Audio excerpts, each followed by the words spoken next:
भारत माता की, भारत माता की, भारत माता की। कितनी देर में आ रहा है?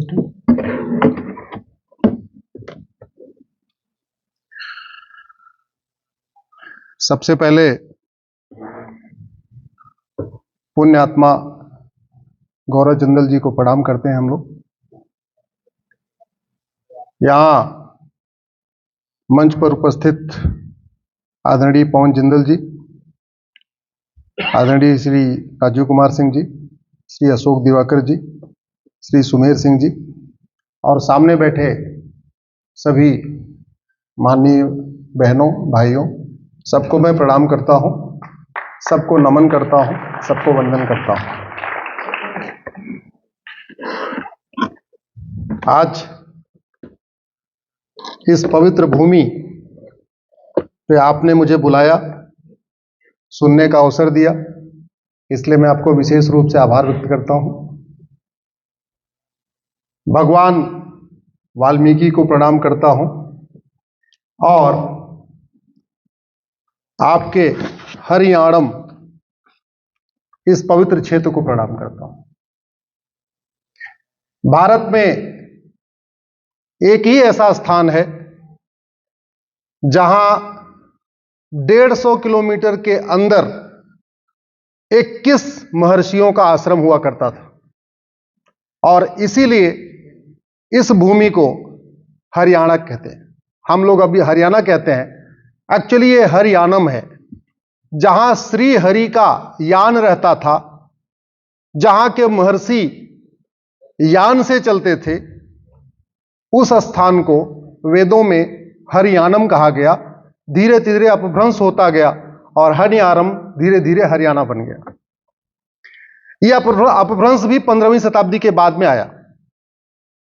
अगर आप ध्यान से देखें, दक्षिण में जितने गांव हैं, मोहल्ले हैं, जिले हैं, सबके लास्ट में म आता है। रामनाथपुरम, भद्राचलम, मछलीपट्टनम, ऐसे म आता है, क्योंकि संस्कृत में प्रत्येक नाम के लास्ट में म हलंत होता है।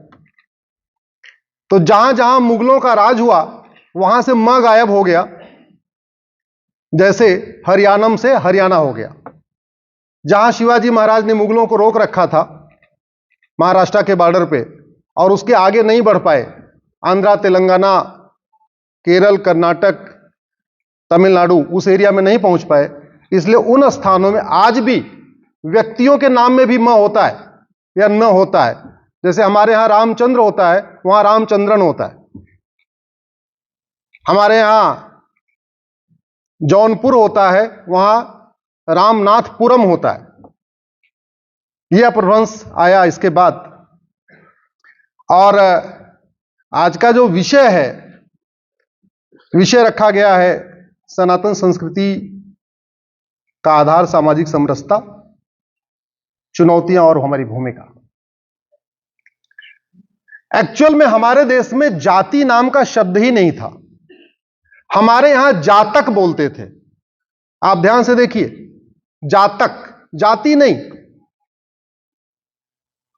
कास्ट सिस्टम हमारे यहां था ही नहीं। कास्टिज्म और क्रिश्चियनिटी 2000 साल पहले आई है, लगभग एक साथ आई है। कास्ट वर्ड भी वहीं से आया, यूरोप से निकला। कास्टिज्म भी वहीं से आया। हमारे यहां जातक जातक था, धीरे धीरे हमने उसको ट्रांसलेट करने की कोशिश किया तो हमने कास्ट को जाति समझ लिया। एक्चुअल में यह शब्द ही हमारे यहां का नहीं है। कुछ ऐसे शब्द हैं जिसका अंग्रेजी नहीं है, कुछ ऐसे शब्द नहीं है, ऐसे शब्द भी हैं जिसका हिंदी नहीं है। जैसे धर्म का कोई अंग्रेजी नहीं है, इंग्लिश में धर्म के लिए कोई शब्द ही नहीं है। हमने सोच लिया है ये तो रिलीजन है, जबकि धर्म बिल्कुल अलग है, रिलीजन बिल्कुल अलग है। ऐसे जातक बिल्कुल अलग था, जाति अलग थी, कास्ट अलग था, लेकिन जातक के लिए कोई शब्द नहीं था, तो हमने जातक को सोच लिया जाति और जाति को सोच लिया कास्ट। दूसरा, अगर आप 2000 साल पहले देखें, चंद्रगुप्त से पहले, मुझे किसी एक राजा का सरनेम बताइए आप। युधिष्ठिर, सिंह तो लिखते नहीं थे। अर्जुन, उन्होंने सिंह नहीं लिखा। द्रोणाचार्य, उन्होंने शर्मा, भारद्वाज कुछ नहीं लिखा। कृपाचार्य केवल नाम, राम केवल नाम, कृष्ण केवल नाम, भरत केवल नाम, शत्रुघ्न केवल नाम, दशरथ केवल नाम। जाति तो थी ही नहीं। अगर जाति होती तो 2000 साल के पहले जितने भी राजा थे कुछ तो लगाते। एक्चुअल में हमारे देश में वर्ण व्यवस्था थी और गोत्र व्यवस्था थी, और वर्ण व्यवस्था भी ट्रांसफरेबल थी। यह तो बाद में यह हुआ कि वो अग्निहोत्र कराते हैं चाहे नहीं कराते, लेकिन पिताजी का अग्निहोत्री थे तो बेटा अग्निहोत्री हो गया। पहले यह था ठीक है, जो अग्निहोत्र कराएगा वो अग्निहोत्री, जो वेद पढ़ाएगा, 2 वेद पढ़ाएगा द्विवेदी, 3 वेद पढ़ाएगा त्रिवेदी, 4 वेद पढ़ाएगा, 4 वेदों का ज्ञान है तो चतुर्वेदी,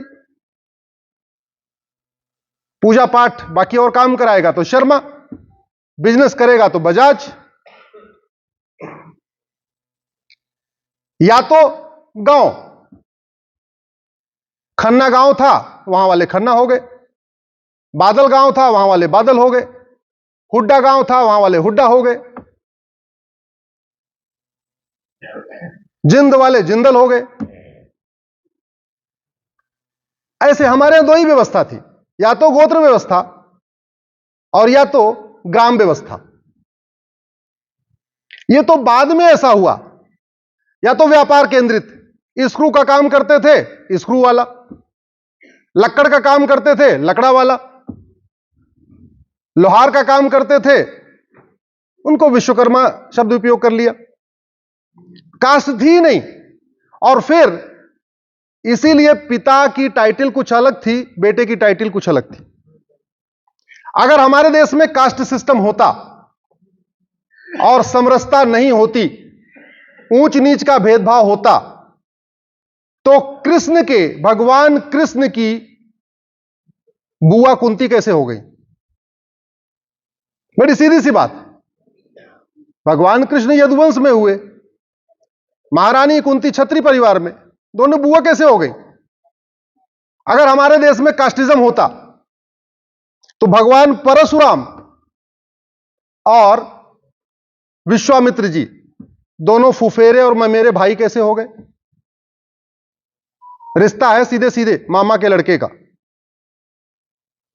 जबकि भगवान परशुराम तो ब्राह्मण कुल में जन्म लिए थे, विश्वामित्र जी क्षत्रिय थे, वो तो राजा थे, वो तो बाद में ब्राह्मण हो गए। और यह भी बड़ा यूनिक एग्जांपल, जन्म लिए क्षत्रिय, हुए राजा, थे राजकुमार, राजपाट किया, बाद में राजपाट से मोह भंग हुआ, ऋषि बन गए, महर्षि विश्वामित्र हो गए। हमारे देश में कर्म आधारित व्यवस्था थी, जाति आधारित व्यवस्था 2000 साल पहले आई। जो लोग, या तो लोग नाम के साथ कुछ नहीं लगाते थे, अदरवाइज गोत्र लगाते थे। और गोत्र भी कैसे? महर्षि भारद्वाज के आश्रम में जो लोग पढ़े वो भारद्वाज कहलाए, महर्षि भारद्वाज के आश्रम में जो लोग दान करते थे वो भी भारद्वाज हो गए, महर्षि भारद्वाज से जो लोग दीक्षा लिए वो भी भारद्वाज हो गए, महर्षि भारद्वाज के जो गौ सेवा करते थे वो भी भारद्वाज हो गए, महर्षि भारद्वाज के आश्रम की जो रक्षा करते थे वो भी भारद्वाज हो गए। तो हमारे देश में अगर आप ध्यान से देखिए, जितने गोत्र हैं वो किसी एक कास्ट के नहीं है। उदाहरण के लिए आपके भारद्वाज गोत्र है, अत्रि गोत्र है, कौशिक गोत्र है, शांडिल्य गोत्र है, गर्ग गोत्र है, पराशर गोत्र है, गौतम, सुनक, कश्यप, भार्गव, वत्स, वशिष्ठ, कात्यायन, व्यास, विश्वामित्र, ययाति, दधीच, मार्कंडे, चैतन्य, चमन, पिपलाद, जितने भी गोत्र हैं, पराशर, ये सारे के सारे गोत्र सारे वर्णों में पाए जाते हैं। लेकिन धीरे धीरे धीरे धीरे 400-500 साल की वो मुगल काल वाली गुलामी, 150-200 साल वाली जो अंग्रेजों की गुलामी, उसके बाद जब देश आजाद हुआ तो जो संविधान निर्माताओं की मंशा थी उस मंशा के अनुरूप कार्य नहीं हुआ। मेरे हाथ में भारत का संविधान है। संविधान के प्रियम्बल का पहला शब्द है सोवरेन, यानी हम कैसा भारत बनाएंगे? एक सोवरेन भारत बनाएंगे। सोवरिन भारत का मतलब संप्रभु भारत बनाएंगे, हम इंडिपेंडेंट भारत बनाएंगे। यह संविधान का लक्ष्य नहीं है। इंडिपेंडेंट तो 1947 में हो चुके थे। संविधान को अडॉप्ट किया हमने 1949 में, 26 नवंबर 1949 को, और उस दिन हमने कहा we the people of India, हम भारत के लोग एक संप्रभु भारत बनाएंगे। सोवरिन और इंडिपेंडेंस में अंतर होता है, स्वतंत्र और संप्रभु में अंतर होता है। संप्रभु का मतलब अब न गुलामी का नाम होगा, न गुलामी का निशानी होगी, न गुलामी की परंपरा होगी, न गुलामी का रीति रिवाज होगा, न गुलामी की शिक्षा होगी, न गुलामी की चिकित्सा होगी, न गुलामी की पुलिस व्यवस्था होगी, न गुलामी की न्यायिक व्यवस्था होगी, न गुलामी की प्रशासनिक व्यवस्था होगी, न गुलामी की टैक्स व्यवस्था होगी। कुछ भी गुलामी का नहीं होगा। हम कैसा भारत बनाएंगे? जोर से बोलिए, कैसा भारत बनाएंगे? संप्रभु भारत, यानी सब कुछ हमारा होगा। जब सब कुछ हमारा होगा तो इसको बढ़ाने की जिम्मेदारी समाज की तो है, लेकिन समाज से ज्यादा उन लोगों की है जिन्होंने इसकी शपथ लिया। संविधान के लक्ष्यों की प्राप्ति करने की जिम्मेदारी केवल इस बैठे हुए हॉल में या मंच पे बैठे या सामने बैठे लोगों की नहीं है। संविधान में जो लक्ष्य है, प्रियम्बल में, we the people of India have decided to establish a sovereign Bharat, संप्रभु भारत, संप्रभु भारत का निर्माण करने की जिम्मेदारी उन लोगों की है जो संविधान की शपथ लेते हैं। संविधान की शपथ लेते हैं सांसद, विधायक, मंत्री, हाई कोर्ट के जज, सुप्रीम कोर्ट के जज। सबकी कलेक्टिव रिस्पॉन्सिबिलिटी थी कि गुलामी के नाम हटाए जाएं, गुलामी के निशान हटाए जाएं, गुलामी की परंपरा हटाई जाए, गुलामी के रीति रिवाज हटाए जाए, गुलामी की शिक्षा हटाई जाए और सब कुछ फिर से भारत का लागू किया जाए। और आज अगर समाज में जो कुरीतियां हैं, इसमें से ऐसी कोई कुरीति नहीं है जो लाइलाज है। स्वाभाविक सी बात है, जब इसकी जड़ थी ही नहीं, ये बाद में आई है, तो जब अगर बाद में आई तो उसका इलाज हो सकता है। लेकिन हुआ इसका उल्टा। जैसे संविधान कहता है जातिवाद खत्म करो, हमारी सरकारों ने जातियों के नाम पे खूब योजनाएं बनाई। संविधान कहता है भाषावाद खत्म करो, भाषा के आधार पे खूब योजनाएं बनी। संविधान कहता है क्षेत्रवाद खत्म करो, क्षेत्र के आधार पे खूब योजनाएं बनी। संविधान कहता है पंथवाद, रिलीजन का जो डिफरेंस खत्म करो।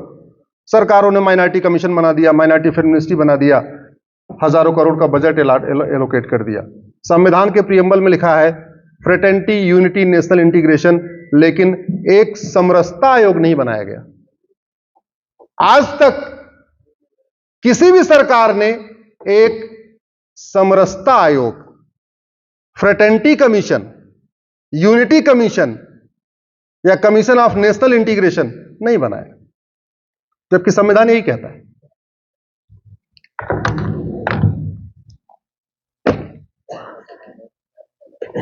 आज भी हमें बाबर, हुमायूं, तुगलक, गोरी, गजनी पढ़ाया जा रहा है। उसका हमारे जीवन में कोई उपयोग है क्या? जोर से बोलिए जरा। देखिए, मैं बौद्धिक ऐसे नहीं करता, मैं लगातार इंटरेक्शन में चलता है, इसलिए कृपया अगले 20-25 मिनट तक लगातार आप बोलते रहिए और तेज बोलिए, क्योंकि आपकी बात लगभग 5 करोड़ लोगों तक पहुंचेगी। सब रिकॉर्ड हो रहा है, तो पता भी चले कि गुरुग्राम में बैठे हुए लोग कितनी तेजी के साथ रिस्पॉन्स करते हैं। आखिर ये बाबर, हुमायूं, तुगलक, गोरी, गजनी को पढ़ा के हमें क्या दे क्या रहे? क्या हमारे यहां महापुरुषों की कमी है? क्या हमारे यहां राजाओं की कमी है? बाकी तो छोड़ो, आपके हरियाणा में ही एक से एक महर्षि, एक से एक बड़े संत, एक से एक बड़े स्वतंत्रता सेनानी, एक से एक बड़े राजा, नाहर सिंह जैसे राजा, उनको पढ़ाने की बजाय तुगलक, गोरी, गजनी पढ़ाया जा रहा है। भगवान कृष्ण ने 5 गांव मांगे,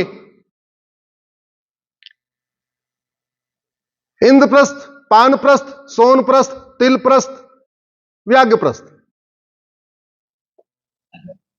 तिलप्रस्थ आज भी फरीदाबाद कहलाता है, सोनप्रस्थ आज भी सोनीपत कहलाता है, पानप्रस्थ आज भी पानीपत कहलाता है, इंद्रप्रस्थ आज भी दिल्ली कहलाता है, व्याघ्रप्रस्थ आज भी बागपत कहलाता है। अब समस्या यह है कि हम अपनी संस्कृति से दूर इसलिए जा रहे हैं क्योंकि हम महाभारत में तो पढ़ रहे हैं 5 गांव मांगे, लेकिन जब जमीन पे ढूंढ रहे हैं वो 5 गांव नजर ही नहीं आ रहे। इसीलिए मिशनरी स्कूलों में, कॉन्वेंट स्कूलों में और मदरसा के स्कूलों में यह सिखाया जाता है कि महाभारत एक काल्पनिक घटना है, और हमारे बच्चे उसको मान लेते हैं। मान इसलिए लेते हैं कि जिन स्थानों की बात होती है वो तो एग्जिस्ट ही नहीं करते। 14 साल के वनवास के बाद 1 साल अज्ञातवास हुआ। उस अज्ञातवास में पांडवों ने विराट में शरण लिया। वहां एक होशियार खां नाम का लुटेरा गया, उसने होशियारपुर की तख्ती नेम प्लेट हटाई, अपनी नेम प्लेट लगा दिया, उसको होशियारपुर बना दिया, आज भी चल रहा है। फरीद खान नाम का लुटेरा आया, तिलप्रस्थ की पट्टी हटाया, वहां अपनी नेम प्लेट लगाया, फरीदाबाद बना दिया, चल ही रहा है। अगर हम वास्तव में सामाजिक समरसता को मजबूत करना चाहते हैं तो सबसे पहले हमें जो कुरीतियां आई हैं 400 साल 500 साल में, इसको खत्म करने के लिए अपने वेद पुराण को घर घर पहुंचाना पड़ेगा। और समाज अगर इसको पहुंचाएगा तो 500 साल लगेगा, सरकार पहुंचाएगी तो 5 साल लगेगा। यह डिफरेंस है। समाज और सरकार के स्पीड में जहाज और बस का डिफरेंस होता है। जो काम समाज 100 साल में करता है, सरकार वो काम 5 साल में कर सकती है। उदाहरण के लिए यह संस्कार विधि, स्वामी दयानंद ने लिखा इसको, जबरदस्त किताब। मैं तो कहता हूं अगर इसको जन जन तक पहुंचा दिया जाए, इसको प्राइमरी के सिलेबस में डाल दिया जाए, और क्योंकि किसी भी चीज को जागरूक करने के लिए जो सबसे बढ़िया मीडियम तरीका है वो है आपका प्राइमरी और जूनियर का सिलेबस। जापानी यही करते हैं, जितनी अच्छाइयां हैं उसको प्राइमरी के सिलेबस में डाल देते हैं, जितनी कुरीतियां उसको प्राइमरी के सिलेबस में डाल देते हैं। भूकंप आने से क्या क्या नुकसान होगा वो भी प्राइमरी के सिलेबस में, भूकंप आने के बाद क्या क्या करना वो भी प्राइमरी के सिलेबस में। अगर हम इस 16 संस्कार जो महर्षि वेदव्यास ने दिया था, जिसको हम भूल गए हैं, सामान्यतया भूल चुके हैं पूरी तरीके से। मैं टेस्ट नहीं लेना चाहता हूं, लेकिन अगर इस हॉल में पूछूं कि 16 संस्कारों का नाम, तो शायद किसी को नहीं पता होगा, जबकि सारे लोग बुद्धिजीवी बैठे हुए। इस 16 संस्कार को घर घर पहुंचाना यह समाज का काम नहीं है, पवन जिंदल जी का काम नहीं है, मेरा काम नहीं है, आपका काम नहीं है। यह किसका काम है? सरकार का। क्यों? क्योंकि सरकार ने शपथ लिया, सांसद विधायक मंत्रियों ने शपथ लिया, हम भारत की संस्कृति को मजबूत करेंगे। और भारत की संस्कृति को मजबूत करने का सबसे अच्छा तरीका है भारत के सांस्कृतिक ग्रंथों को घर घर पहुंचाना।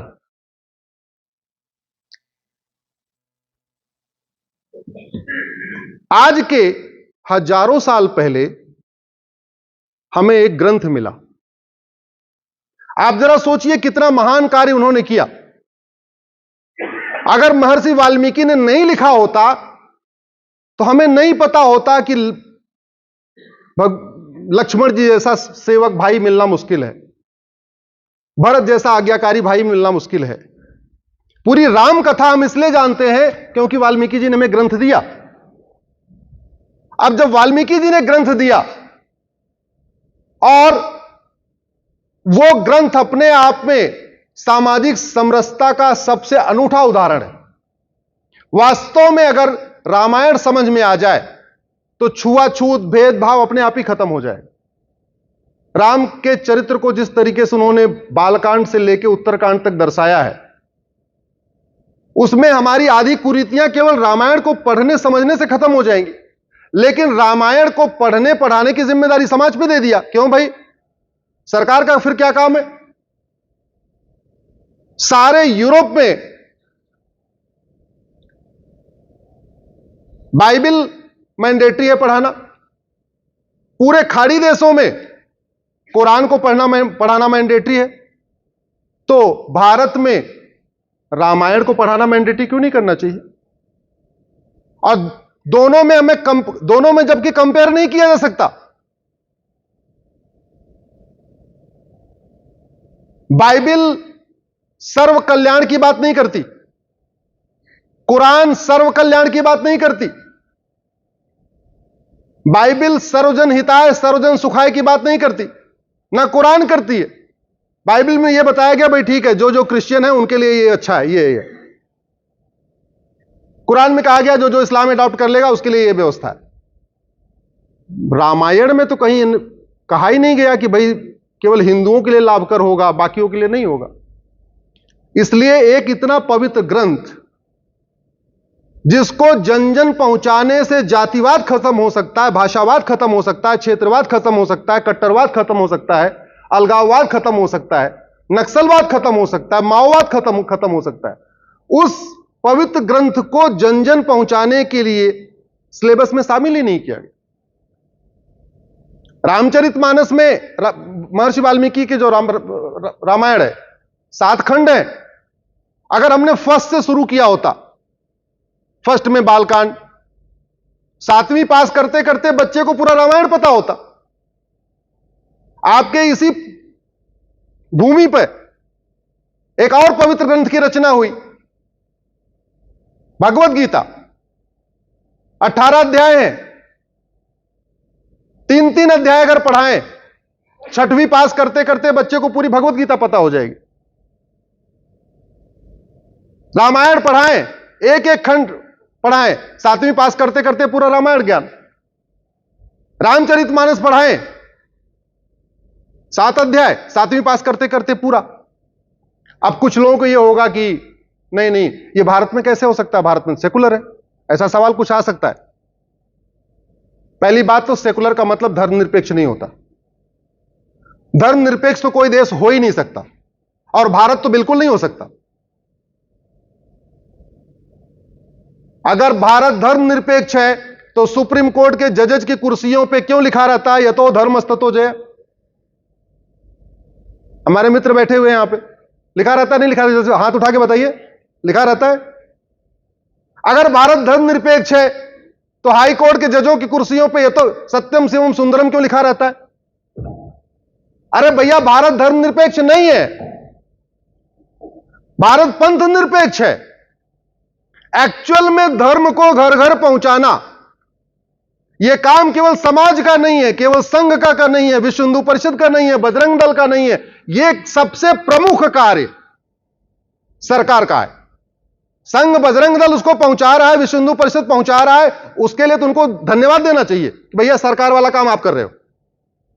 एक्चुअल में यह काम सरकार का है। भारतीय ज्ञान विज्ञान को, भारतीय संस्कृति को, भारतीय परंपरा को आगे बढ़ाना सामाजिक संगठनों का कार्य नहीं है। वो करते हैं, ये अच्छी बात है, लेकिन प्रमुख रूप से यह कार्य उन लोगों का है जो संविधान की शपथ लेते हैं, और संविधान की शपथ सांसद, विधायक, मंत्री, मुख्यमंत्री, प्रधानमंत्री, हाईकोर्ट के जज, सुप्रीम कोर्ट के जज। इसलिए रामायण घर घर पहुंचे, भगवत गीता घर घर पहुंचे, रामचरितमानस घर घर पहुंचे, यह कार्य सरकार का है। और यही तरीका है सामाजिक समरसता लाने का।